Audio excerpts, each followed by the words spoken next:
This program is a presentation of UCTV for educational and non-commercial use only.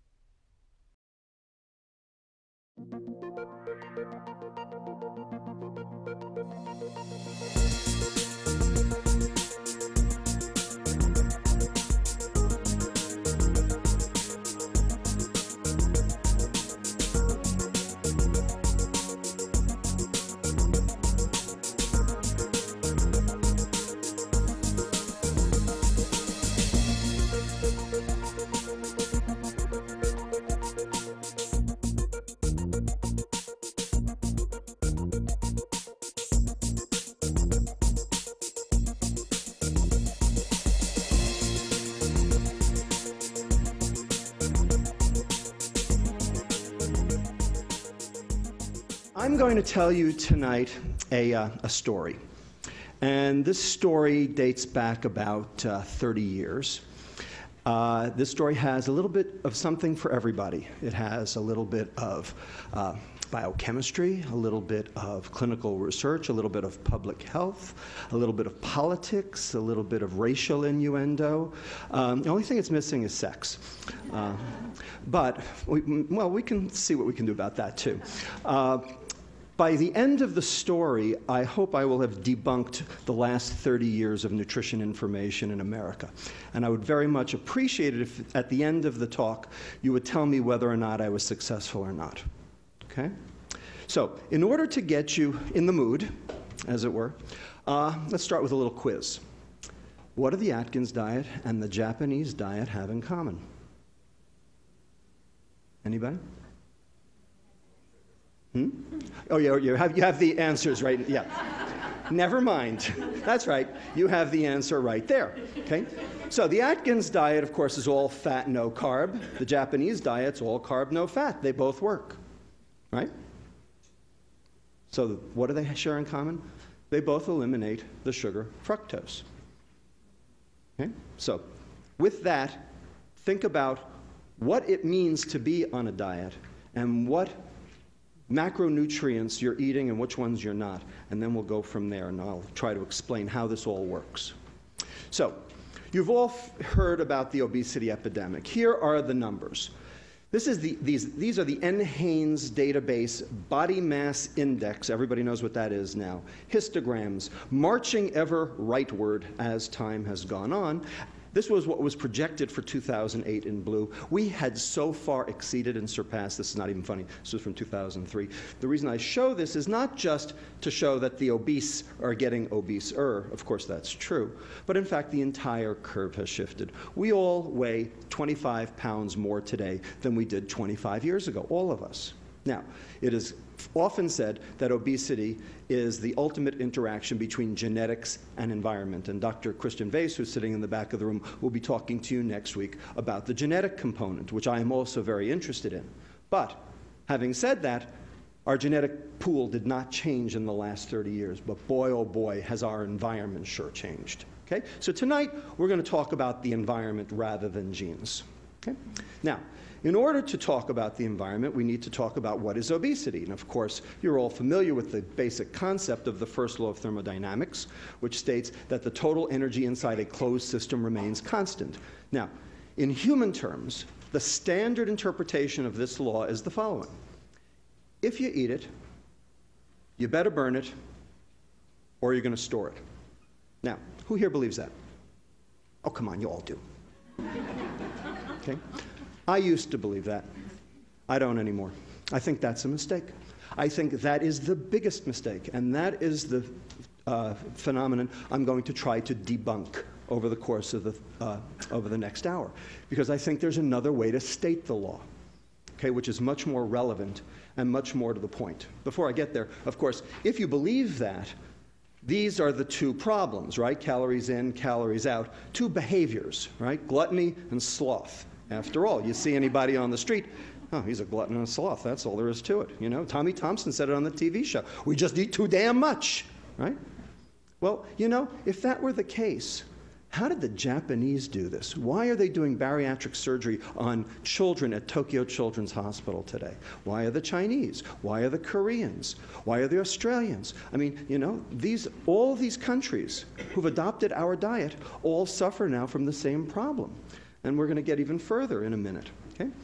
There's another way to state this first law, okay? And that is, if you're going to store it, that is biochemical forces that drive energy storage, and we'll talk about what they are in a few minutes, and you expect to burn it, that is normal energy expenditure for normal quality of life, because energy expenditure and quality of life are the same thing.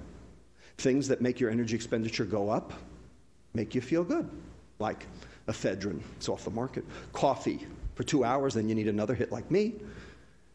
Things that make your energy expenditure go down, like starvation, hypothyroidism, make you feel lousy. Okay? And how many calories you burn and how good you feel are synonymous. So if you're going to store it, that is an obligate weight gain set up by a biochemical process, and you expect to burn it, that is normal energy expenditure for normal quality of life, then you're going to have to eat it. And now all of a sudden, these two behaviors, the gluttony and the sloth, are actually secondary to a biochemical process, which is primary. And that's a different way to think about the process. And it also alleviates the obese person from being the perpetrator, but rather the victim, which is how obese people really feel. Because no one chooses to be obese. Certainly no child chooses to be obese. Oh, you say, oh yeah, sure, I know some adults who don't care. You know, Rossini, the famous composer, you know, La Gazza Ladra, Marriage of Figaro and all that, he retired at age 37 to a lifetime of gastronomic debauchery, okay? Maybe he chose to be obese, okay? But the kids I take care of in obesity clinic do not choose to be obese. In fact, this is the exception that proves the rule. We have an epidemic of obese 6-month-olds. Now, if you want to say that it's all about diet and exercise, then you have to explain this to me. So any hypothesis that you want to proffer that explains the obesity epidemic, you've got to explain this one too. Okay? And this is not just in America, these 6-month-old obese kids, but these are around the world now. All right? So open your minds and let's go and figure out what the real story is. Okay? Now, let's talk about calorie intake, because that's what today is about. We're going to talk about the energy intake side of the equation. Okay? Sure enough, we are all eating more now than we did 20 years ago. Teen boys are eating 275 calories more. American adult males are eating 187 calories more per day. American adult females are eating 335 calories more per day. No question. We're all eating more. Question is, why? How come? Because it's all there? You know what? It was there before. Okay? We're all eating more. There's a system in our body, which you've heard about over the last couple of weeks, called leptin. Everybody heard of leptin? Okay? It's this hormone that comes from your fat cell, tells your brain, you know what? I've had enough. I don't need to eat anymore. I'm done. And I can burn energy properly. Well, you know what? If you're eating 187 or 335 calories more today than you were 20 years ago, your leptin ain't working. Because if it were, you wouldn't be doing it, whether the food was there or not. So there's something wrong with our biochemical negative feedback system that normally controls energy balance. And we have to figure out what caused it and how to reverse it. And that's what tonight is about. But nonetheless, there are 275 calories we have to account for. So where are they? Are they in the fat? No, they're not in the fat. 5 grams, 45 calories out of the 275, nothing. In fact, it's all in the carbohydrate. 57 grams, 228 calories. We're all eating more carbohydrate. Now, you all know back in 1982, the American Heart Association, the American Medical Association, and the U.S. Department of Agriculture admonished us to reduce our total fat consumption from 40 to 30%. Everybody remember that? Okay? That's how Entenmann's fat-free cakes came into being. Remember that? Okay? So what happened? We did it. We've done it.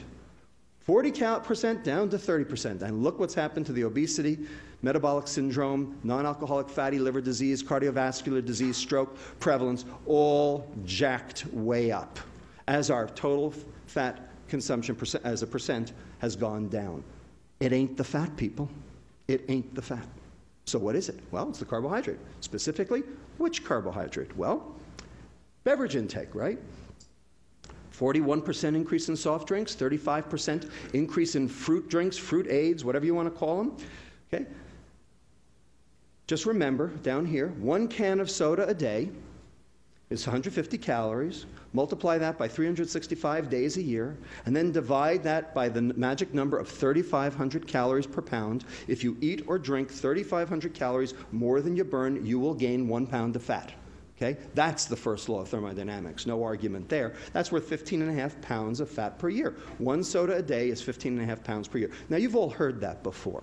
That's not news to you. The question is, how come we don't respond? How come leptin doesn't work? How come we can't stay energy stable?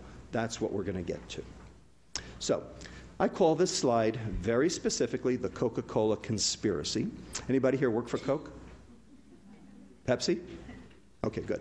All right, so this over here, 1915, the first standardized bottle of Coca-Cola out of Atlanta. Anybody remember this bottle? Sure, a lot of you do, right? I remember this bottle because my grandfather in Brooklyn took me on Saturday afternoon down to the local soda shop on Avenue M and Ocean Avenue, and every Saturday afternoon I had one of these. I remember it very well. Now, if you drank one of those every day, assuming, of course, that the recipe hasn't changed, because after all, only 2 people in the world know the recipe, and they're not allowed to fly on the plane at the same time, right? You know that, okay? Assuming the recipe hasn't changed, if you drank one of those every day for a year, 6.5 ounces, that would be worth 8 pounds of fat per year, okay? Now, in 1955, after World War II, and sugar became plentiful again and wasn't being rationed, we have the appearance of the 10-ounce bottle, the first one that was found in vending machines, and you probably remember that one as well. Then in 1960, the ever ubiquitous 12-ounce can, worth 16 pounds of fat per year, and of course today, this over here is the single unit of measure, right, 20 ounces. Anybody know how many servings are in that bottle? 2.5 8-ounce servings, that's right. Anybody know, anybody who gets 2.5 8-ounce servings out of that bottle? That's a single serving, right? Okay, so that would be worth 26 pounds of fat per year if you did that every day. And then, of course, over here we have the 7-Eleven Big K Thirst Buster, Big Gulp, whatever you want to call it, 44 ounces worth 57 pounds of fat per year. And if that wasn't bad enough, my colleague Dr. Dan Hale at the University of Texas San Antonio tells me that down there they got a Texas-sized Big Gulp. 60 ounces of Coca-Cola, a Snickers bar, and a bag of Doritos, all for 99 cents. Okay, so if you did that every day for a year, that would be worth 112 pounds of fat per year. Okay? So why do I call it the Coca-Cola conspiracy? Well, what's in Coke? Caffeine, good, good. So what's caffeine? It's a mild stimulant, right? It's also a diuretic, right? Makes you pee free water. What else is in Coke? We'll get to the sugar in a minute. What else? Salt. Salt. 55 milligrams of sodium per can. It's like drinking a pizza.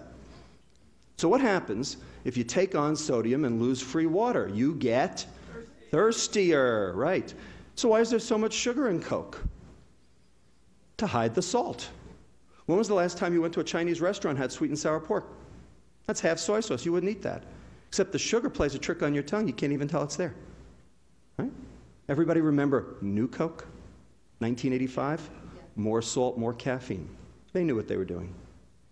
Okay? That's the smoking gun. Okay? They know. They know.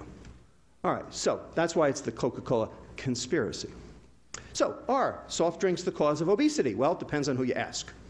If you ask the scientists for the National Soft Drink Association, they'll tell you there's absolutely no association between sugar consumption and obesity. Okay? If you ask my colleague, Dr. David Ludwig, remember, I'm Lustig, he's Ludwig. Okay? He does what I do at Boston Children's Hospital. Someday we're going to open a law firm. Each additional sugared sweetened drink increase over a 19-month follow-up period in kids increased their BMI by this much and their odds-risk ratio for obesity by 60%. Okay? That's a prospective study on soft drinks and obesity. The real deal. If you look at meta-analyses, everybody know what a meta-analysis is? Okay, it's a conglomeration of numerous studies subjected to rigorous statistical analysis. Okay? 88 cross-sectional and longitudinal studies regressing soft drink consumption against energy intake, body weight, milk and calcium intake, adequate nutrition, all showing significant associations, and some of these being longitudinal. This came from Kelly Brownell's group at Yale. Okay? I should comment, disclaimer, those studies that were funded by the beverage industry showed consistently smaller effects than those that were independent. Wonder why. Now, how about the converse? What if you take the soft drinks away? So this was the fizzy drink study from Christchurch, England, James et al., British Medical Journal, where they went into schools and they took the soda machines out, okay? Just like we did here in California, okay? We haven't seen the data yet, but they went and did it for a year. So the prevalence of obesity in the intervention school stayed absolutely constant, no change, whereas the prevalence of obesity in the control schools, where nothing changed, continued to rise over the year. Okay, so that's pretty good. So how about type 2 diabetes? Are soft drinks the cause of type 2 diabetes? Well, this study from JAMA in 2004 looked at the relative risk ratio of all soft drinks, cola, fruit punch, and found a very statistically significant trend of sugared soft drinks, fruit aids, et cetera, causing type 2 diabetes. And you know we've got just as big a problem with type 2 diabetes as we do with obesity for the same reasons. And this was a sugared sweetened beverage against risk for type 2 diabetes in African American women. Looking here at sugared sweetened soft drinks, just the downward arrow shows that there was a significant rise as the number of drinks went up. You can see that here, whereas orange and grapefruit juice, interestingly, did not. Okay? So, two different studies, two different increases in type 2 diabetes relative to soft drink consumption. So what's in soft drinks? Well, in America, it's this stuff, right? High fructose corn syrup. Everybody's heard of it, right? It's been demonized, something awful. So much so that the corn refiners industry has launched a mega campaign to try to absolve high fructose corn syrup of any problems, which we'll talk about in a moment, okay? But the bottom line is, this is something we were never exposed to before, 1975, and currently we are consuming 63 pounds per person per year, every one of us. 63 pounds of high fructose corn syrup. That's American? That's American, yes. Now, what is high fructose corn syrup? Well, you'll see in a minute. It's 1 glucose, 1 fructose. We'll talk about those at great length. One of the reasons we use high fructose corn syrup is because it's sweeter. So here's sucrose. This is cane or beet sugar, standard table sugar, you know, the white stuff, okay? And we give that an index in sweetness of 100.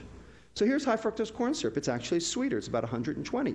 So you should be able to use less, right? Wrong. We use just as much. In fact, we use more. So here's lab fructose over here, if you had crystalline fructose. And they're starting to put crystalline fructose into some of the soft drinks. You can, they're actually advertising it as a good thing. And that's got a sweetness of 173. So you should be able to cut that way back, right? They're not. Lactose down here, milk sugar, it's not sweet at all. Okay? And glucose, I should point out over here, is 74. It's not particularly sweet, and we're going to get to that at the end, okay, and what goes on with glucose. All right? But anyway, there's why we use it. It's sweeter. It's also cheaper, as I'll show you. So here's high fructose corn syrup. 1 glucose, 1 fructose. Notice the glucose is a 6-membered ring. The fructose is a 5-membered ring. They are not the same. Believe me, they're not the same. That's what this whole talk is about, is how they're not the same.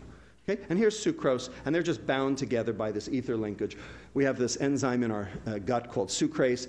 It kills that bond in 2 seconds flat, okay, and you absorb it. And basically, high fructose corn syrup, sucrose, it's a non-issue.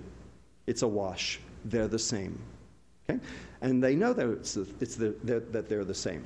The soft drink companies and the corn refiners, because here are their missives. Okay, this comes from the Corn Refiners Association. Obesity research shows high fructose corn syrup metabolizes and impacts satiety similar to sugar. Indeed, it does.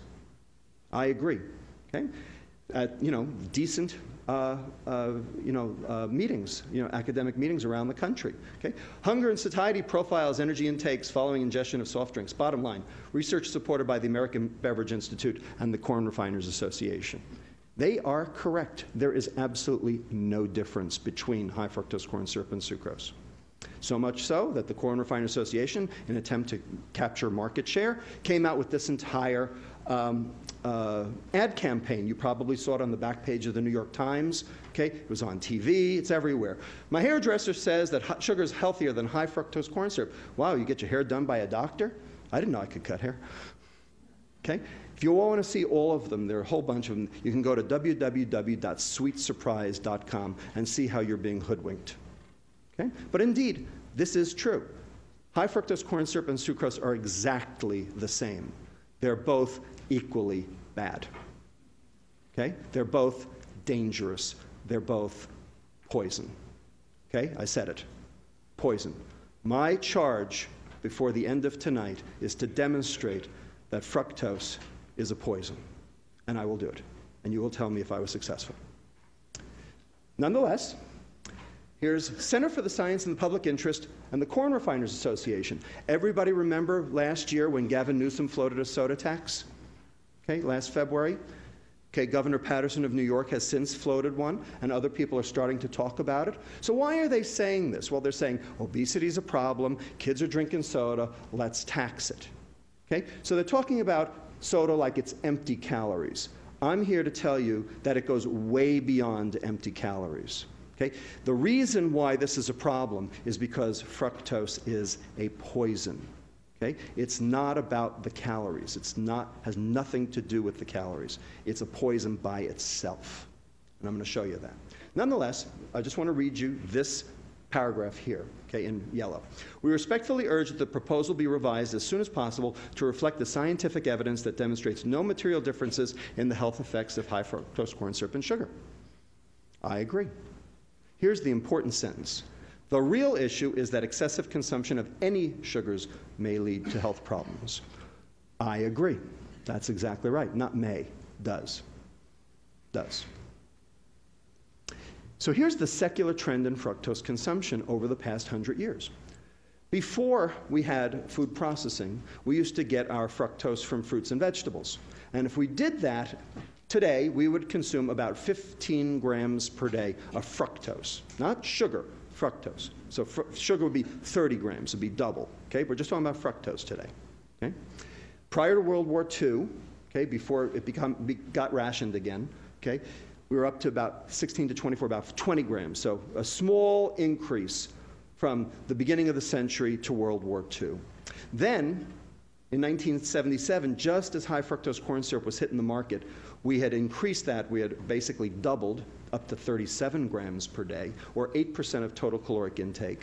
By 1994, we were up to 55 grams of the stuff per day. Remember, if you want to do sugar, then double the number.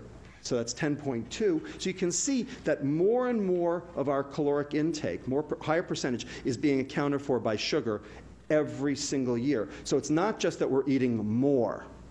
We're eating more sugar.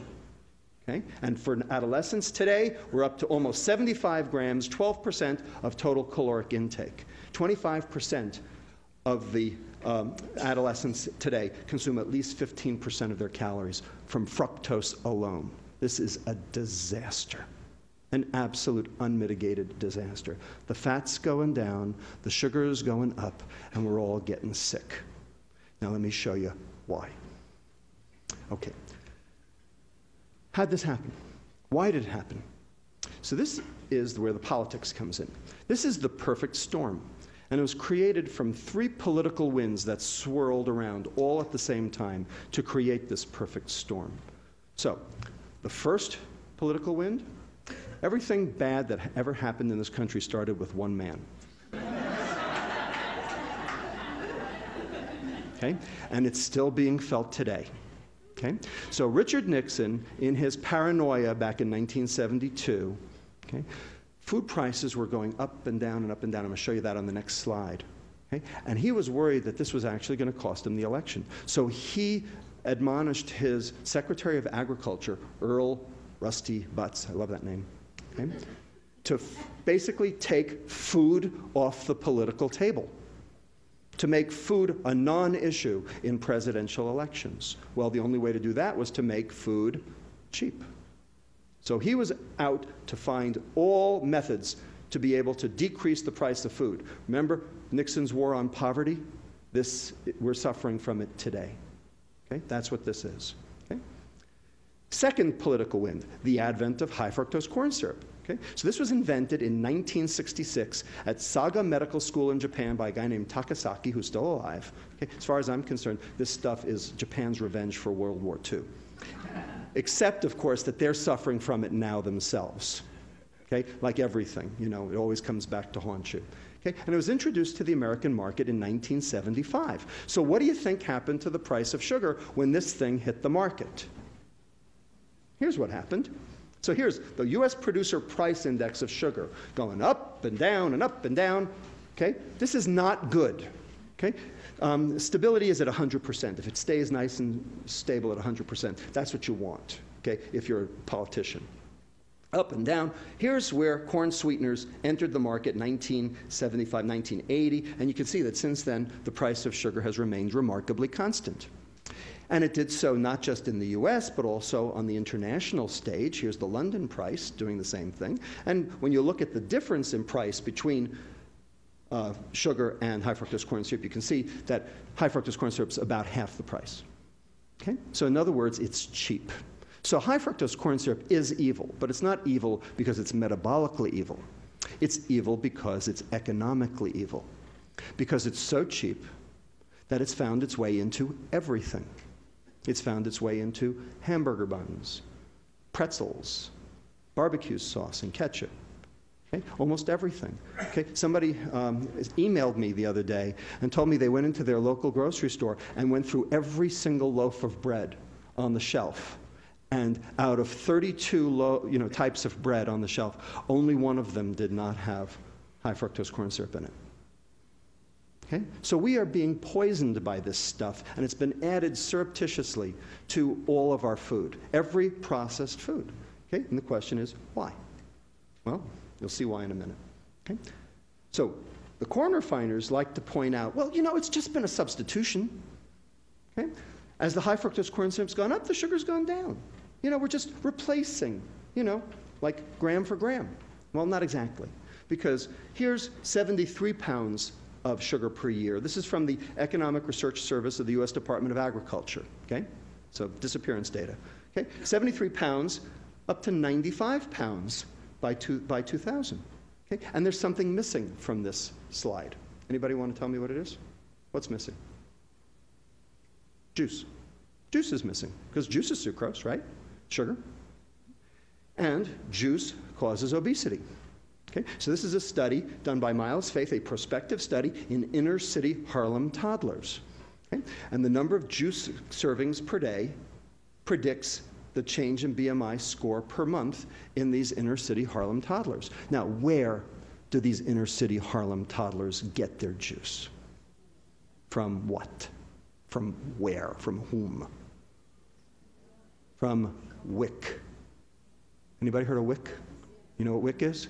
Women, Infants, Children, right? A government entitlement program set up under who? Nixon, okay? To prevent failure to thrive. They did. This is the equal and opposite reaction. So let's add juice in. Here it is. And so most fructose items, when you put it together, now we're up to 113 pounds on this graph. And I just heard from Brian Williams of NBC News after the most recent study came out that was in the Journal of Clinical Investigation that we are actually up to 141 pounds of sugar per year, each of us. That's what we're up to, 141 pounds of sugar per year. Okay? Now, do you think that this might have some detrimental effects on you? Hasn't stopped you, has it? That's the point. It hasn't stopped you. That's why we need to talk about this. So, juice consumption increases the risk for type 2 diabetes, okay? So this is the relative risk ratio as juice intake goes up, and this is in the nurses' study, okay? Showing, again, juice consumption, sucrose, obesity, diabetes. Okay, the third political storm, okay, that swirling around to create this disaster, this mega typhoon. Okay? That thing that happened in 1982, the USDA, the American Heart Association, the American Medical Association, all telling us we had to reduce our consumption of fat. Now, why did they tell us that? To stop what? To stop heart disease, did we? No, we didn't, did we? Okay? In fact, it's worked the exact opposite. We've only created more. Okay? So now, how did this come to be? Why did they tell us to stop eating fat? Well, in the early 1970s, we discovered something in our blood called LDL, low-density lipoproteins. You've heard of that, right? Is it good or bad? Not so bad. We'll talk about it. In the mid-1970s, we learned that dietary fat raised your LDL. So if dietary fat is A and LDL is B, we learned that A led to B. Okay, dietary fat definitely increases your LDL, no argument. It's true. Okay? And then finally in the late 1970s, we learned that LDL correlated with cardiovascular disease. Okay? So let's call cardiovascular disease C. Okay? So we learned that B led to C.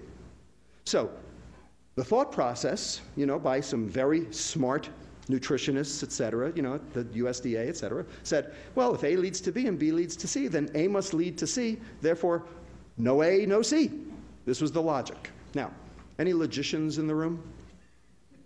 Anybody see any problems with that logic? Go ahead. That's right, the premise is incorrect. And I'll tell you why the premise is incorrect. Because this suggests that this is all transitive, but in fact, only the contrapositive is transitive. So it's not no A, no C, it's no C, no A. Okay? So the logic isn't even right. There's faulty logic here. Okay? So this doesn't work on any level. All right? So I'm going to show you why this doesn't work. And here's what, but before I show you why it doesn't work, I'm going to show you that this was a battle royal back in the 1970s. Okay? This was not a simple thing. There were people lined up on both sides of this story. Okay? So this over here is a book, 1972 it came out, and it was called Pure, White, and Deadly. It's all about sugar. Okay? Written by a British physiologist, nutritionist, endocrinologist by the name of John Yudkin. Now, I never knew John Yudkin. He's passed away. Okay? But I read this book about a year ago, and without even knowing it, I was a Yudkin acolyte. I was a Yudkin disciple. Every single thing that this man said in 1972 is the God's honest truth. And if you want to read a true prophecy, you find this book. It's not easy to find, but you go find this book, and I'm telling you, every single thing this guy said has come to pass. It's astounding. I am in awe of this guy. But on the other side, we had this guy over here. Okay? His name was Ancel Keys. Anybody heard of him?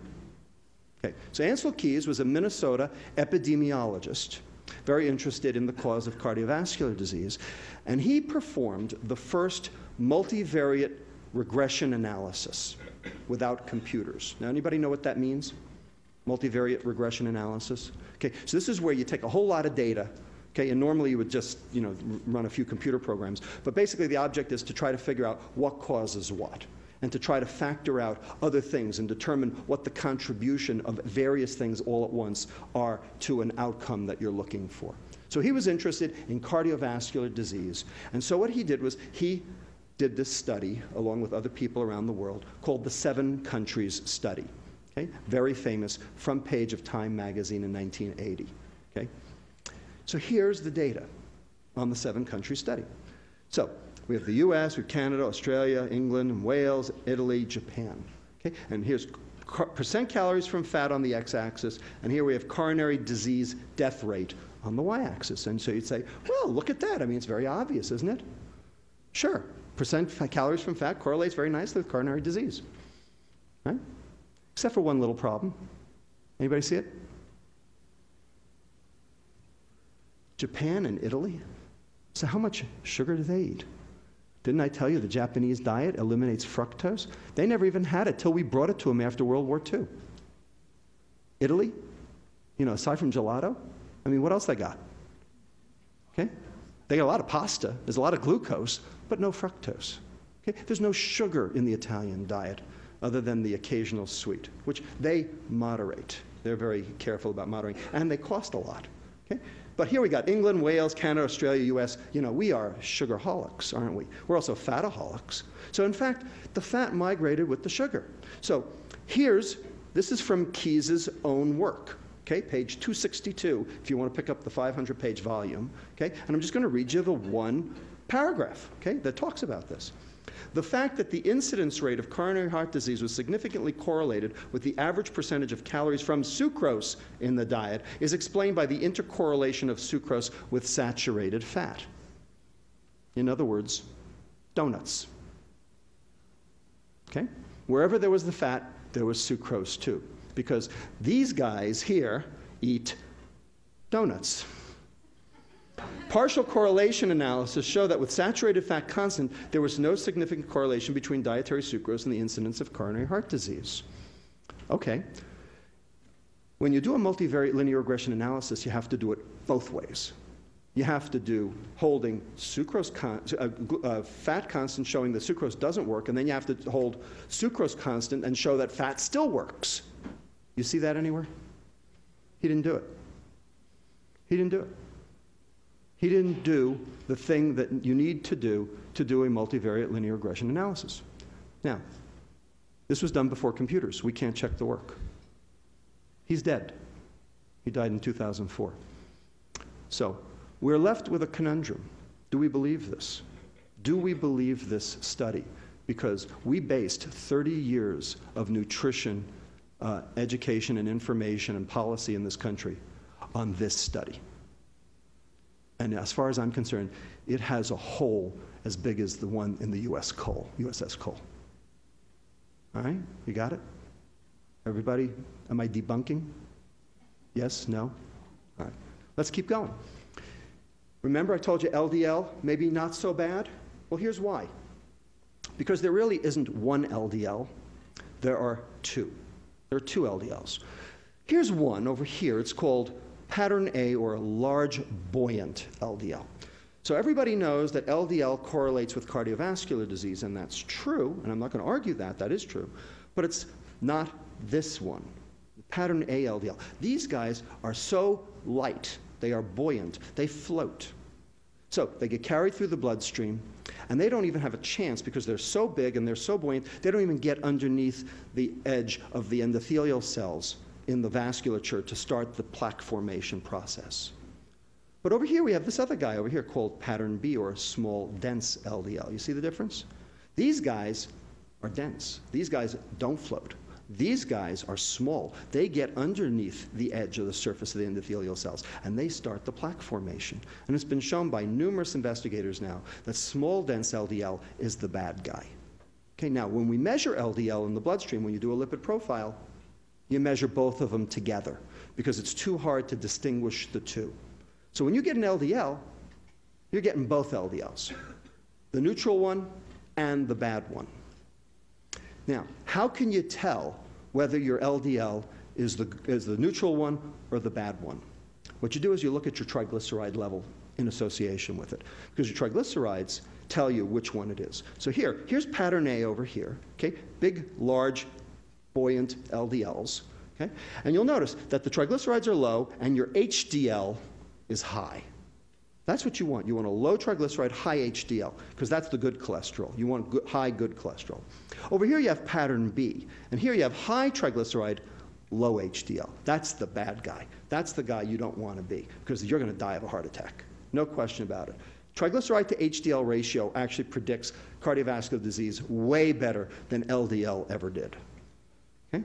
Point is, when you measure LDL, you measure both. So, dietary fat raises your large buoyant.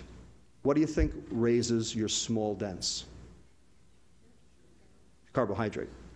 Okay, so here's percent carbohydrate, and here's your pattern B going up. Everybody got it? So what did we do? What did we do in 1982? What did we do? We went on a high-carb diet, which was supposed to be a low-fat diet, right? Right. So here's the low-fat craze, okay? Took America and the world by storm, because the content of low-fat, home-cooked food that you cook by yourself in your house, you can control the content of fat. Okay? But when you process it, low-fat processed food, it tastes like cardboard. It tastes like crap. Okay? So the food companies knew that, so what did they do? They had to make it palatable. So how do you make it something palatable that has no fat in it? You add the sugar, right? So everybody remember SnackWells? Okay, so 2 grams of fat down, 13 grams of carbohydrate up, 4 of them being sugars so that it was palatable. Okay? Well, we've just shown you that that's the worst thing you could do. And that's what we've done. And we're still doing it today. So when you find a mistake, what do? Okay? You admit the mistake and you right the ship. We haven't admitted the mistake and we haven't righted the ship. So we've had our food supply adulterated, contaminated, poisoned, tainted, okay, on purpose. And we've allowed it, and we've let it, through the addition of fructose for palatability, especially because of the decreased fat, and also as a ostensibly browning agent, which actually has its own issues, because why it browns so well with the sugar in it actually is what's going on in your arteries, because that's causing what we call protein glycation and cross-linking, which is actually contributing to atherosclerosis. So it works on your steak on the grill, it works in your arteries the same way. Okay? And removal of fiber also. Now, why did we remove fiber from our diet? We as human beings walking the earth 50,000 years ago used to consume 100 to 300 grams of fiber per day. We now consume 12. Why? What did we do? We took the fiber out. So why did we take the fiber out? Well, it takes too long to cook, takes too long to eat, and shelf life. Okay? So people ask me, what's the definition of fast food? Fiberless food. Okay? I dare you, other than a salad, I dare you to go to any fast food restaurant and find anything on their menu that they actually have to cook that has more than 1 gram of fiber in it, because there isn't any. And that's on purpose, because they take the fiber out, because that way they can freeze it, ship it around the world, and cook it up fast. And not only is it fast cooking, but it's fast eaten, which also causes its own satiety issues. Bottom line, we have a typhoon on our hands. Okay? And then finally, the last issue was the substitution of trans fats, which are clearly a disaster. But those have been going down because we know that those are a problem. So we've actually gotten rid of most trans fats. Not completely, but most. Okay? So this is it. This is what we've done over the last 30 years. Okay, now to the biochemistry. Okay? Now, how many of you here have taken biochemistry? About 25%. I am going to show you a lot of reactions in excruciating detail.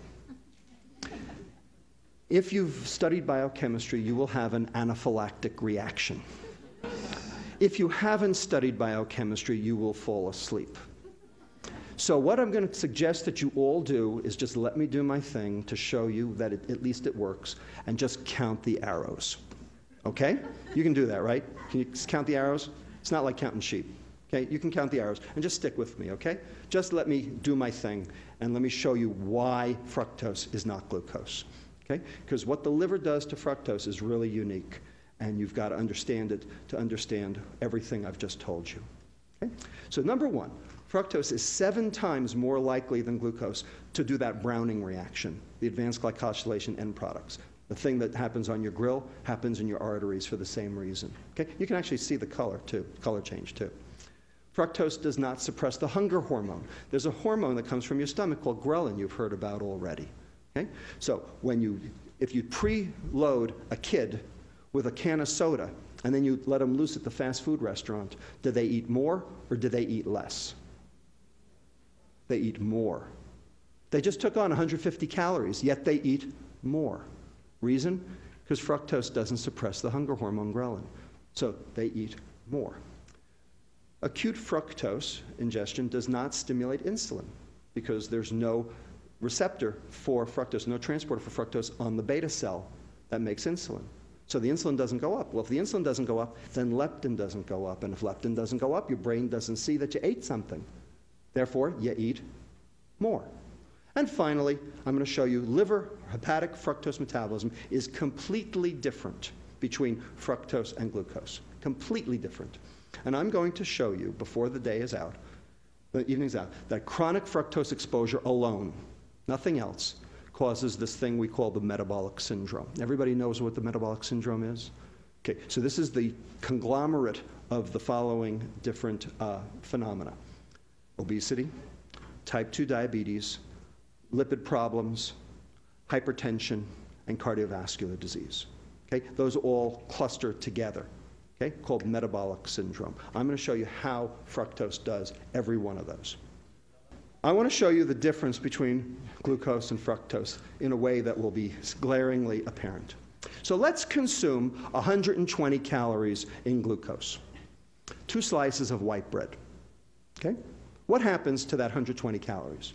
Now, you eat the 120 calories, 96 or 80% of the total will be used by all the organs in the body. Okay? 80% off the table. Why? Because every cell in the body can use glucose. Every bacteria can use glucose. Every living thing on the face of the earth can use glucose, because glucose is the energy of life. Okay? That's what we were supposed to eat. Okay? 24 of those calories, or 20%, will hit the liver.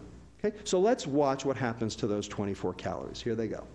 So the glucose comes in through this transporter called GLUT2.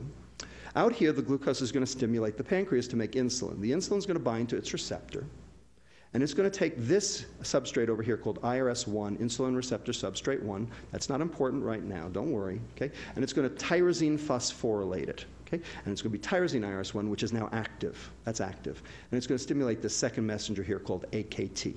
Okay? Now, what AKT does is it stimulates this guy down here, SREBP1, sterol receptor binding protein number 1. Don't worry about it, okay? But this is the thing that ultimately gets fat mechanics going, okay? So you'll see in a minute.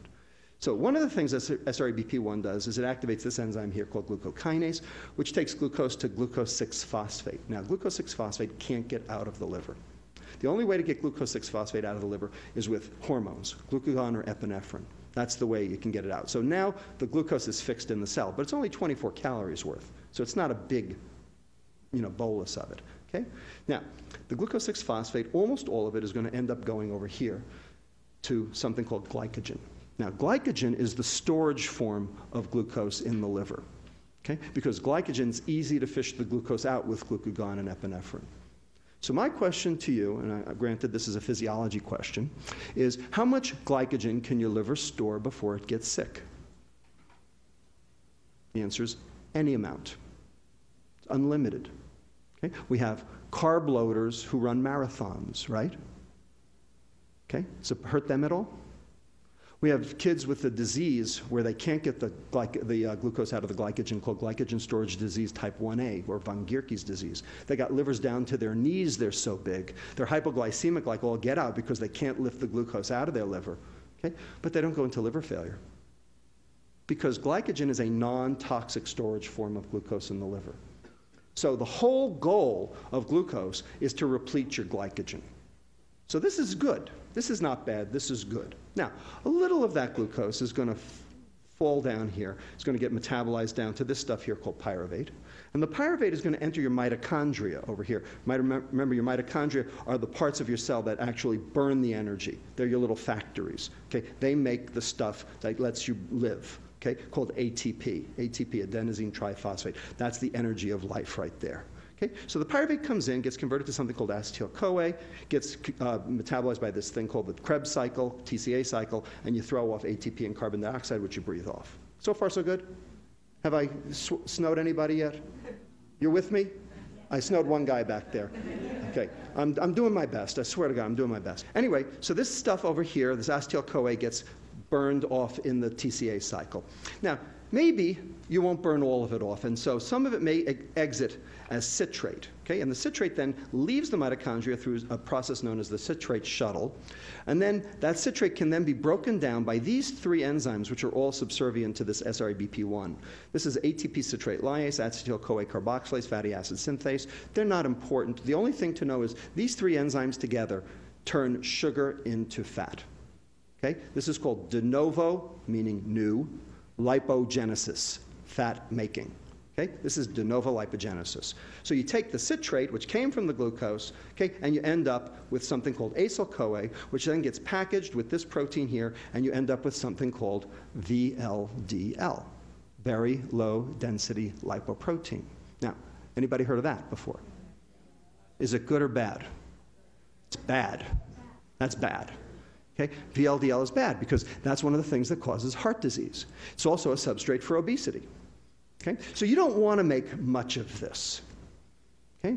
But the point is, you started with 24 calories, maybe a half a calorie will end up as VLDL. So that little Japanese guy with the little hat, working out in the field, eating rice for the next, 90 years, can he die of a heart attack at age 90?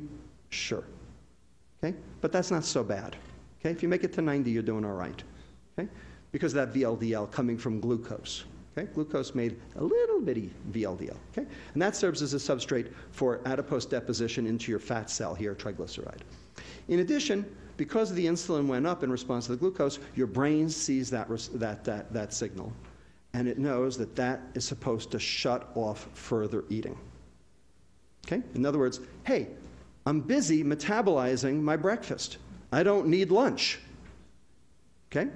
And so you have a nice negative feedback loop between glucose consumption, the liver, the pancreas, and the brain to keep you in normal negative yin-yang energy balance.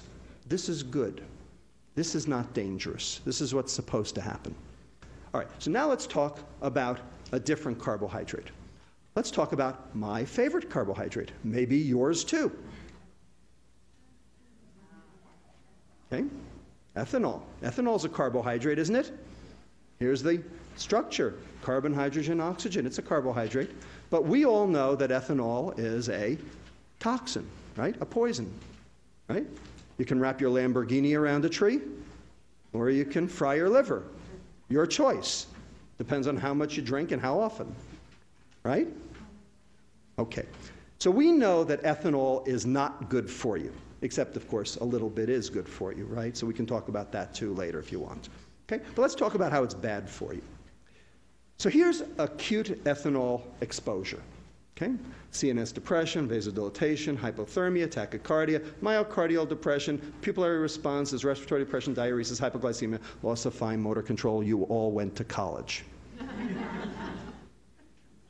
Here's fructose. Nothing. Doesn't do any of those because the brain doesn't metabolize fructose. Okay? Alcohol gets metabolized in the brain to cause all of those things, but fructose doesn't. Okay? So fructose is not an acute toxin. Ethanol is. We control ethanol, don't we? Okay? We have something called the Bureau of Alcohol, Tobacco, and Firearms, right? We have all sorts of things. We tax ethanol. We do all sorts of things to limit consumption of ethanol. Okay? The Nordic countries, okay, all the liquor stores are state-run in an attempt to try to set the price of ethanol high enough so as to discourage consumption for public health reasons. We have 1,500 years of alcohol control policy in this world to draw on in terms of how to limit consumption. Got it? Okay? Because ethanol is a toxin and we know it. So let's consume 120 calories in ethanol. Shot of Maker's Mark. Anybody taste it? Yeah, good. Okay. So 24 calories right off the top. Okay, the stomach and the intestine have something called the first pass effect, so 10% off the top, and kidney, muscle, and brain will consume the other 10%. So there goes 20% or 24 calories right off the top. 96 calories of the 120 are going to hit the liver. Now, how many was it for glucose? It was 24. Okay, so 4 times the substrate is going to hit the liver, and there's the rub. Okay, this is a volume issue. Okay, we're going to show you how. So the ethanol comes in, passive diffusion, there's no receptor for it, no transporter. First thing that happens is ethanol gets converted to this guy over here called acetaldehyde. Okay? Anybody know anything about aldehydes? Like formaldehyde? Right? Are aldehydes good for you or bad for you? They're bad, right? Because what do? They can cause cancer. They cross-link proteins is what they do. Okay? So if you cross-link enough proteins in your liver, what do you think happens to it? You get something called Cirrhosis, right, exactly, all right? So this guy over here is bad, okay? And it generates something called reactive oxygen species. And reactive oxygen species damage proteins in the liver. And the more alcohol you drink, the more of this stuff you get. So far, so good? Okay, so this is one of the reasons why alcohol is bad. Now, the acetaldehyde will come down here to something called acetate. Okay, the acetate will enter the mitochondria, just like the pyruvate did before, will get converted to acetyl-CoA and participate in the TCA cycle, just like before, okay, to generate energy, so that alcoholics don't die from lack of energy. They got energy, it's everything else they don't have, okay? They're going to have a whole lot of citrate, right? Because they have 96 calories that have to get metabolized. How many calories made it to the mitochondria with glucose? About a half, right? Because most of it went to glycogen. Okay? So we've got a big citrate, so it's in big font to show you that we've talking about big citrate now. Okay? And so the big citrate is going to get metabolized all the way to VLDL by this SRABP1. And so you're going to get a lot of VLDL. And this is the dyslipidemia of alcoholism right here. Okay? Everybody see that? So the liver is going to try to export this VLDL out so that it doesn't get sick, because when fat builds up in the liver, that's not good for it. Okay? Some of it's going to exit as free fatty acids, and those free fatty acids will take up residence in the muscle, and you get something called muscle insulin resistance. So insulin resistance, that's a bad thing. That makes your muscles and your liver not work so well, okay? And can cause all sorts of other problems like diabetes. Some of the acyl-CoA won't even make it out and will precipitate as a lipid droplet. So there's your alcoholic steatohepatitis. This acyl-CoA and this ethanol and these reactive oxygen species can start this enzyme activated. Okay, it's called C-Jun N-terminal kinase 1, or JUNK1, and it really is JUNK1 because it is the bridge between metabolism and inflammation. So when you generate JUNK1, you do bad things to your liver, which I will show you when we talk about fructose. So let's talk about fructose. Okay? Fructose is sweet. We like it a lot. Okay? We like it in everything. We like it in our bread. We like it in our pretzels. We like it everywhere we look. Okay? So let's consume 120 calories in sucrose, a glass of orange juice. Everybody got it? So 2 slices of white bread, a shot of Maker's Mark, a glass of orange juice. All the same 120 calories, but 3 different substrates. Let's see what happens to the fructose. So, number 1, the glucose, remember, because sucrose is half glucose, half fructose. So 60 of the calories of the 120 are glucose. 12 are going to make it into the liver, 48 out here for the rest of the body. Okay, the same 20-80 split we had before with glucose. So far, so good. But all 60 calories of fructose are going to be metabolized by the liver. Why? Because only the liver can metabolize fructose. So what do we call it, where when you take in a compound that's foreign to your body, and only the liver can metabolize it, and in the process generates various problems? What do we call that? We call that a poison. So let me show you how it's a poison. Okay? So let's watch the fructose. So the fructose comes in through this transporter now. Before it was GLUT2, now it's GLUT5. Okay? No insulin, remember, because fructose does not stimulate insulin. The fructose then gets metabolized by this guy over here called fructokinase to form something called fructose 1-phosphate. In the process, ATP has to give up 1-phosphate to ADP because the phosphate has to come from somewhere, so it comes from here. Now, before we had 24 calories that had to be phosphorylated. Now we have 72 calories that have to be phosphorylated. So we have 3 times the substrate, and there's the rub. It's a volume issue for right now. So we're going to lose a lot of phosphate, aren't we? So there's a scavenger enzyme in your liver called AMP deaminase 1 to rescue the phosphates off the rest of the ATP molecule. And it takes ADP down to AMP, adenosine monophosphate, down to IMP, inositol monophosphate, and finally to the waste product, uric acid. Anybody ever heard of uric acid? What is it? It's a waste product. It goes out in your urine. Causes what disease? Gout, right, okay? It also causes another disease called hypertension. Okay, let me show you how. Because uric acid, turns out, blocks the enzyme in your blood vessels called endothelial nitric oxide synthase. And that's the enzyme that makes this stuff called nitric oxide, NO. And that is your endogenous blood pressure lowerer. That keeps your blood pressure low. So when you can't make it, your blood pressure goes up. So this just shows that fructose consumption increases gout in adults. Okay, so this is a study that came out last year showing that fructose consumption increases the risk for gout, showing that uric acid's going up. And this is a study done by our pediatric renal fellow, Stephanie Wynn, just published in Journal of Pediatrics. Okay, it's not submitted anymore, it's long in press. Okay, showing that this is in the NHANES database in the adolescents, showing that sugared sweetened beverages, as it goes up, your uric acid goes up. And not only does your uric acid go up, but here's your sugared sweetened beverages, and here's your systolic blood pressure going up. And here's a study done by Dan Feig at the University of Texas San Antonio, where he took obese adolescents with hypertension, and he gave them the drug allopurinol. And allopurinol is the drug that you treat gout with to lower the uric acid. And look what happened to the blood pressure. Systolic, diastolic, went down, showing that, in fact, uric acid is an important part of hypertension. We have a hypertension epidemic in this country. Here it is. It's the sugar. Okay, so far we have high blood pressure. Let's keep going. The fructose will get metabolized down to pyruvate. The pyruvate will enter the mitochondria just like before, throwing off a lot of citrate. Now here's a little trick that fructose does that glucose doesn't.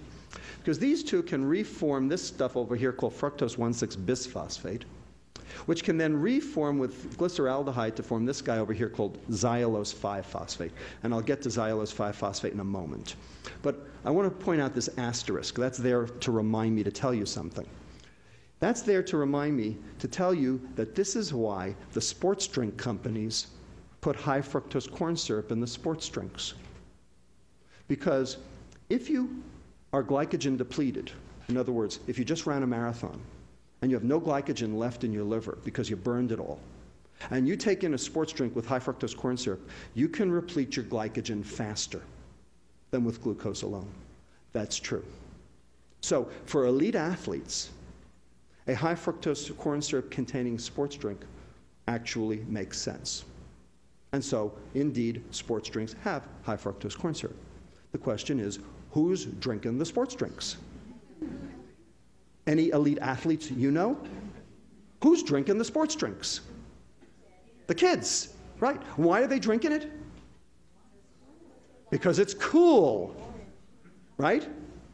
Because it's cool and it tastes good. Okay, so before we go on, I just want to now digress for a moment. Okay? 1967, University of Florida patents Gatorade. Everybody remember Gatorade? Okay.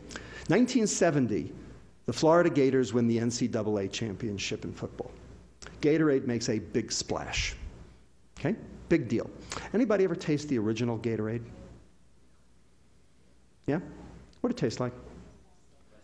Tasted horrible. Okay? It tasted like something that you might find, coming out of you instead of going into you. Okay? It tasted awful. Okay? 1992, Pepsi buys Gatorade.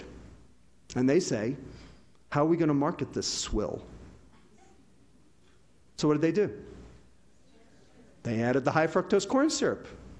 Okay? So now who drinks it? Right, fat kids. Right? Not even skinny kids. Fat kids drink it. Okay? So there's a problem here.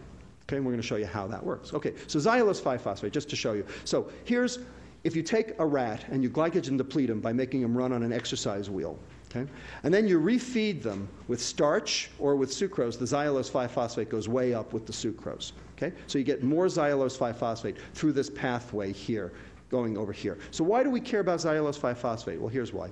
Because it stimulates this guy over here called PP2A, which then activates this transcription factor here, carbohydrate response element binding protein, which then activates what three enzymes? New fat making, right? De novo lipogenesis. So here's the citrate, right? We got lots of that.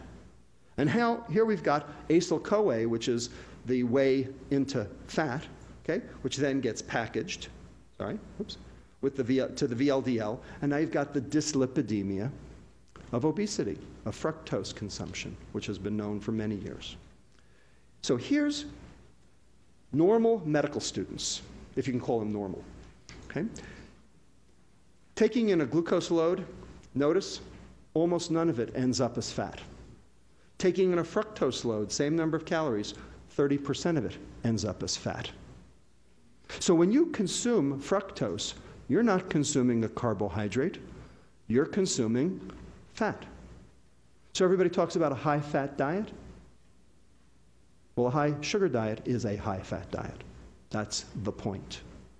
That's exactly the point. Okay?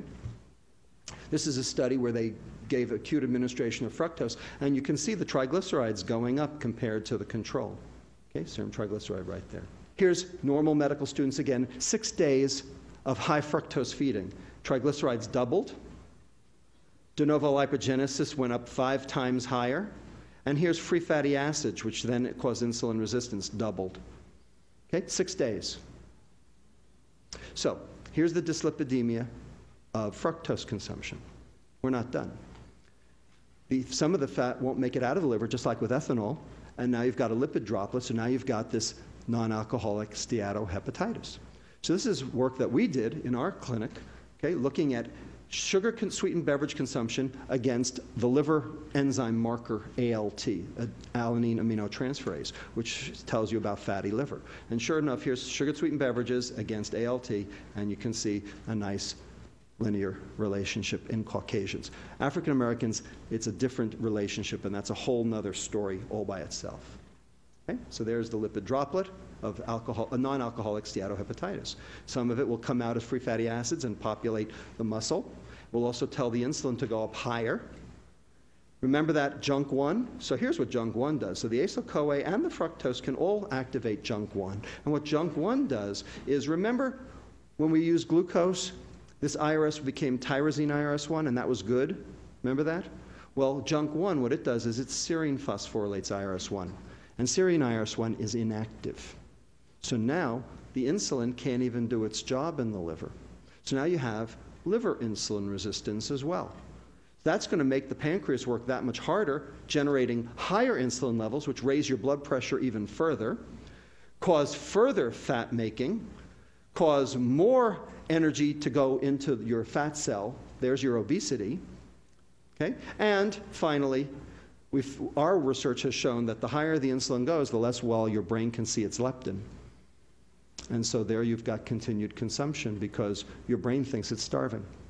And it's been shown in many different ways that fructose consumption changes the way your brain recognizes energy, all in a negative fashion, so that you basically think you're starving. Your brain gets the signal that you're starving, even though your fat cells are generating a signal that says, hey, I'm full like all get out.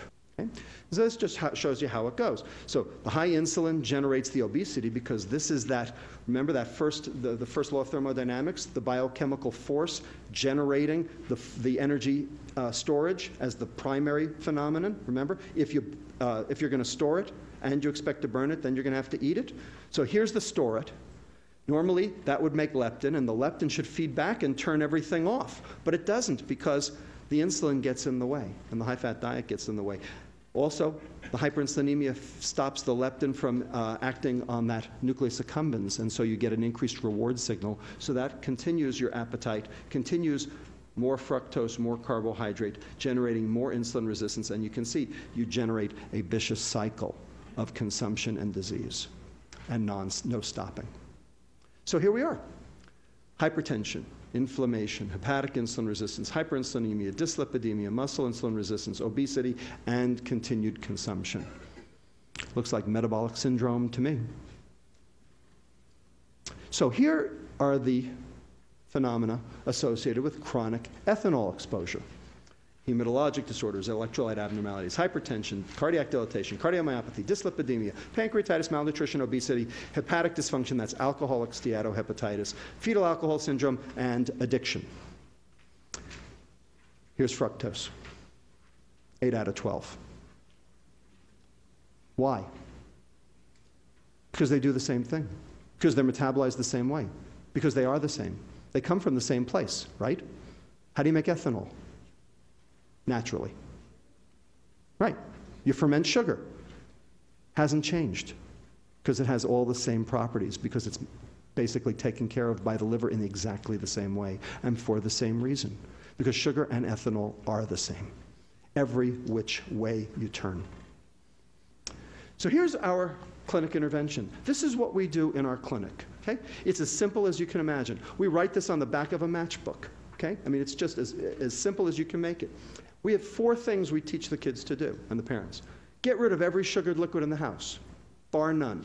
Only water and milk. Okay? There is no such thing as a good sugared beverage, period. Eat your carbohydrate with fiber. Why? Because fiber is good. Fiber is supposed to be an essential nutrient. And we can talk later, if you want, after the cameras turn off, as to why fiber is not an essential nutrient. Because the government doesn't want it to be. Okay? Because then they couldn't sell food abroad. Wait 20 minutes for second portions, okay, to get that satiety signal. And finally, buy your screen time minute for minute with physical activity. That's the hardest one to do. Okay? So if you play for half an hour, you can watch TV for half an hour. You want to watch TV for an hour, play for an hour. That one's a hard one. But anyway, we follow our patients every 3 months. So here's my question.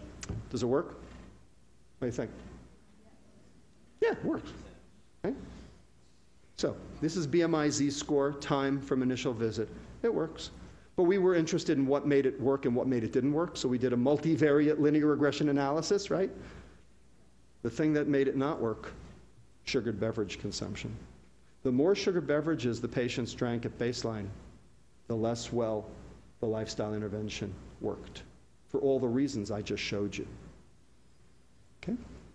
So, why is exercise important in obesity? Because it burns calories? Come on. 20 minutes of jogging is 1 chocolate chip cookie. You can't do it. Are you joking me? So why is exercise important? I'll tell you why. Here's why. Number 1, it improves that skeletal muscle insulin sensitivity because your insulin actually works better at your muscle, okay, which then brings your insulin levels down, which is good for you. Number 2, it's your endogenous stress reducer. It's the single thing that actually stress reduces. And if you stress reduce, what do you think your appetite does? Goes down.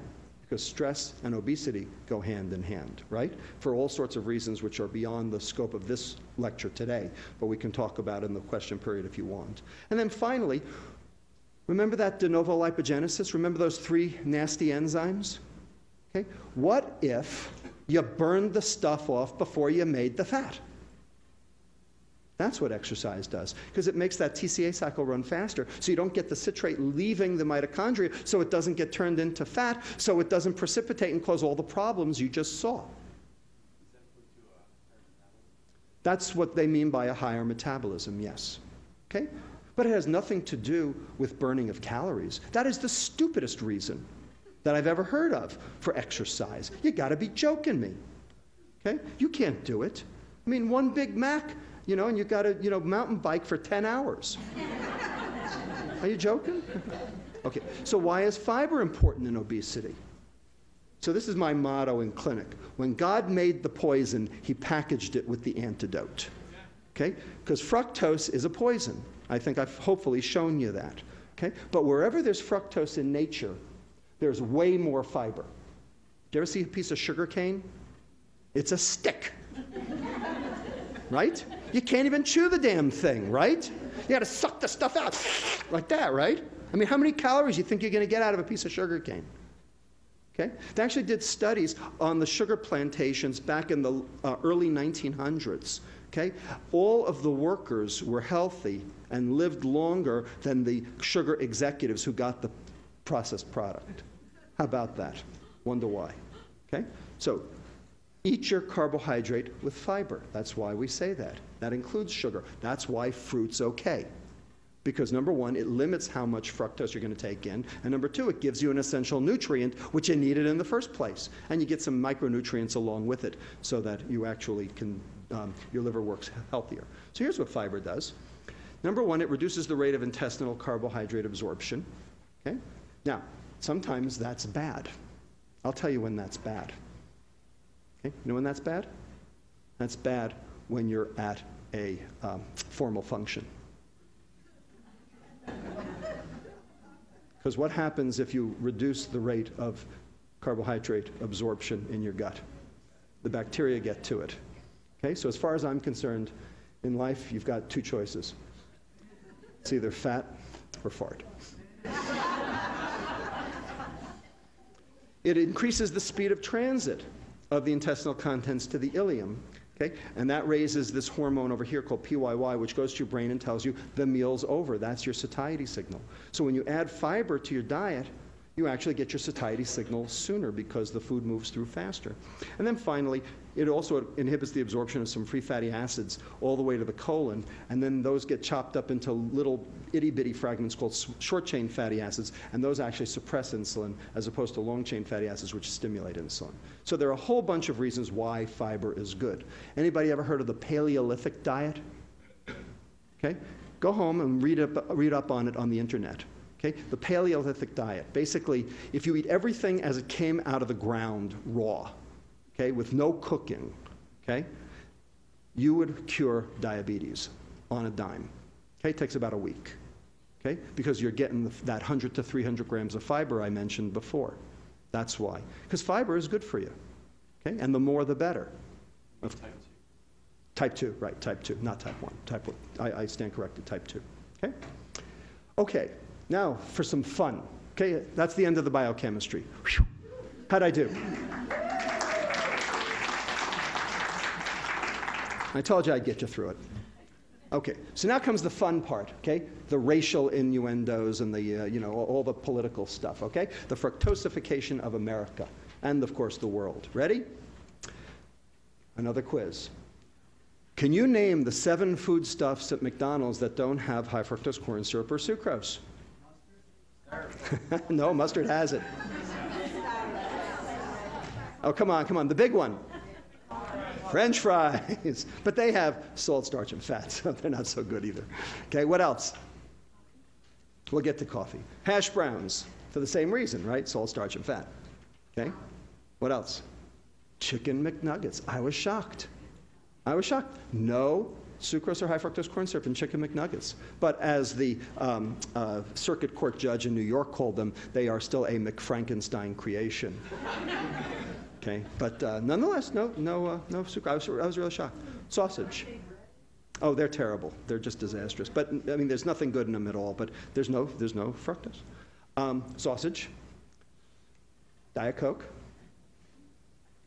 Coffee, if you don't add the sugar, and iced tea, if you don't add the sugar. By the way, the chicken McNuggets have, we have a disclaimer, because no one eats the chicken McNuggets without the dipping sauce. And there's a whole bunch of high fructose corn syrup in the dipping sauce, right? Okay, good. All right. So who's really drinking this? We talked about this before. Gatorade AM. So this is an attempt by Pepsi to capture market share on the juice market, right? Do you think there are any elite athletes who actually drink this stuff? You got to be kidding me. Okay, this is for kids, right? So this really blew my socks off. This was my daughter when she was in 2nd grade 2 years ago, Miriam Lustig, okay? Brought these 2 cartons of milk home for me and said, Dad, you're not going to believe this, okay? 2nd grade, okay? So here's the calories in Berkeley Farms 1% low-fat milk, 130 calories, 15 of them are sugars because it's lactose, right, which is okay. And here's Berkeley Farms 1% chocolate milk, 190 calories, 29 grams of sugar, all high fructose corn syrup. Okay? It's like a glass of milk plus a half a glass of orange juice. Okay? And that's what we're giving to our kids. And you know what the nutrition department at the SFUSD says? Well, we have to get our kids to drink milk somehow. Now, is that brilliant or what? I don't know. Now, what about WIC? Okay? So we talked about the 112 pounds of orange juice that the kid down in Salinas was drinking. What about WIC? So remember what we started with? We have an epidemic of obese 6-month-olds. Remember? So could this be the reason? So here's a can of formula. 43.2% corn syrup solids, 10.3% sugar. It's a baby milkshake. Soda, Coca-Cola, is 10.5% sucrose. Formula is 10.3% sucrose. Any difference? And there's a huge literature that's now coming of age that shows that the earlier you expose kids to sweet, the more they're going to crave it later. Plus, there's a new literature that shows the more sugar the pregnant woman drinks or eats during the pregnancy, the more that gets across the placenta and actually causes what we call developmental programming, changing the kid's adiposity even before the kid is born and driving this whole epidemic even further. So, we'll close in a few minutes, okay? But I just want to point out what's the difference, okay? Here we got a can of Coke. Here we got a can of beer. And I'm not picking on Schlitz or anything. I mean, it's, any beer you want, okay? So 150 calories each. No difference in terms of total calories. Percent carbohydrate. So 10.5% from sucrose here, except it's high fructose corn syrup, but who cares? Okay, 3.6% alcohol. Here's the breakdown. 75 fructose, 75 glucose for the Coke.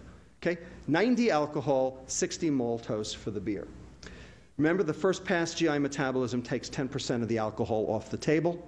So when you actually compute the number of calories hitting the liver, which remember was the big difference between glucose and fructose, remember? 72 versus 24, and started the whole thing into motion as terms of what happens that's bad. Okay?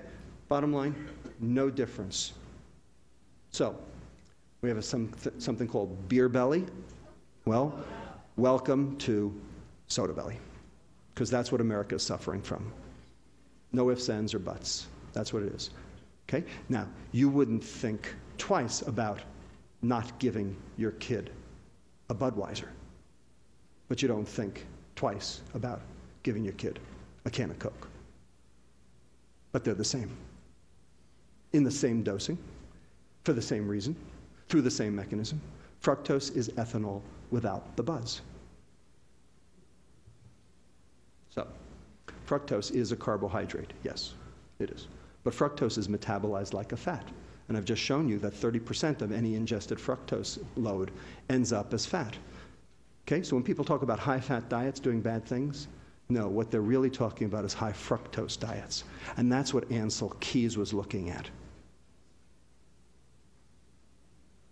So the corollary to that is, in America at least, and around the world too, a low-fat diet isn't really a low-fat diet, because the fructose or sucrose doubles as fat. It's really a high-fat diet. That's why our diets don't work. And fructose, just like ethanol, for the same reason, through the same mechanism and in the same dosing, is also a toxin. Now, last, what can we do about it? Can we do anything about it? How about the FDA? You think they can do something about it? After all, aren't they supposed to regulate our food? Aren't they supposed to regulate what they can put in food? Right? Weren't they supposed to regulate tobacco? Now they are, actually. So, weird things. So I want to just show you what the tobacco company thinks of all this. So this is actually from the UCSF Legacy Tobacco Documents Library that Stan Glantz runs right across the street. Okay, Stan's a good guy. Okay, like Stan a lot. Okay, and he showed me this. He said, under the regulations governing food additives, so this came from an Altria or Philip Morris executive, it is required that additives be safe, defined as a reasonable certainty by competent scientists that no harm will result from the intended use of the additive. Now, does fructose meet that standard? Well, the FDA says that fructose, high fructose corn syrup, has what's known as GRAS, G-R-A-S status, generally regarded as safe. Now, where'd that come from? Nowhere. It came from nowhere. Okay? It came from the notion that, well, fructose is natural. It's in fruit. Must be okay. Right? Yeah, well, tobacco's natural too, but it's not. Ethanol's natural, but it's not. Okay? A whole bunch of, Jamaican ackee fruit's natural, but it's not either. It kills you. Okay? Keeping on going. A food shall be deemed to be adulterated if it bears or contains any poisonous or deleterious substance which may render it injurious to health. Fructose fits that description, right? But not with the prevention of chronic diseases, even though its own regulations explicitly postulate the connection between such products and such diseases. In other words, the FDA will only regulate acute toxins, not a chronic toxin. Fructose is a chronic toxin, right? Acute fructose exposure did nothing, remember? Because the brain doesn't metabolize fructose. The liver does. And the liver doesn't get sick after one fructose meal. It gets sick after 1,000 fructose meals. But that's how many we eat. So the FDA isn't touching this. The USDA isn't touching this. Because if the USDA touched this, what would that mean? That would mean an admission to the world that our food is a problem. So what do you think that would do? There are 3 things in this country that we can still sell overseas: weapons, entertainment, and food. Cars? Computers? I don't think so. Can anybody think of anything else that another country wants of ours? What? Tobacco, right, tobacco. All right, you get the picture, all right? So the USDA doesn't want to know about this, okay, because this is bad news. Okay? And so who runs the food pyramid? The USDA. It's the fox in charge of the hen house, okay, because their job is to sell food. And who's eating it? We are. So, in summary, fructose, and I don't care what the vehicle is, it's irrelevant. Sucrose or high fructose corn syrup, I don't care. Fructose consumption's increased in the past 30 years, coinciding with the obesity epidemic. A calorie is not a calorie, okay? And the dietitians in this country are actually perpetrating this on us. Because the more you think a calorie is a calorie, the more you think, well, then if you ate less and exercised more, it would work. It doesn't. All of the studies show it doesn't work. Here's why it doesn't work: because a calorie is not a calorie. Fructose is not glucose. We know a calorie is not a calorie because there are good fats and bad fats. There's good protein and bad protein. Okay, there's good carbohydrate and bad carbohydrate. And glucose is good carbohydrate. Glucose is the energy of life. Fructose, okay, is poison. You are not what you eat. You are what you do with what you eat. And what you do with fructose is particularly egregious and dangerous. Hepatic fructose metabolism leads to all the manifestations of the metabolic syndrome. Hypertension through that uric acid pathway, de novo lipogenesis dyslipidemia, hepatic steatosis through that DNL pathway, those 3 enzymes, the new fat-making pathway, inflammation through JNK1, hepatic insulin resistance because of the serine phosphorylation of IRS1, obesity because of the VLDL transport to the adipocyte, and leptin resistance promoting continuous consumption, basically starving your brain, making you think you need more. Fructose ingestion interferes with obesity intervention, as we showed in our clinic. The more soft drinks, the less well diet and exercise actually worked. Fructose is a chronic hepatotoxin for the same reason that alcohol is. The only difference is alcohol is metabolized by the brain, so you get alcohol effects. Fructose is not metabolized by the brain, so you don't get those effects, but everything else it does is the same. But the FDA can't and won't regulate it. It's up to us. I'm standing here today to recruit you. Okay, that's a famous saying here in San Francisco, right? I'm Harvey Milk and I'm here to recruit you. Okay, I'm Robert Lustig and I'm here to recruit you in the war against bad food. Okay, and this is what's bad. With that, I want to thank my colleagues at the UCSF Department of Pediatrics in our Weight Assessment for Teen and Child Health Clinic, UCSF Department of Epidemiology and Biostatistics, and also Department of Nutritional Sciences at UC Berkeley, in particular Dr. Jean-Marc Schwartz, who is a card-carrying fructose biochemist, PhD biochemist, who vetted all of these pathways that I've shown you today and looked at this and said, oh my God, it is a toxin. He worked in this stuff for 15 years, and he didn't even realize it was a toxin until he saw this. So with that, I'll close. Thank you.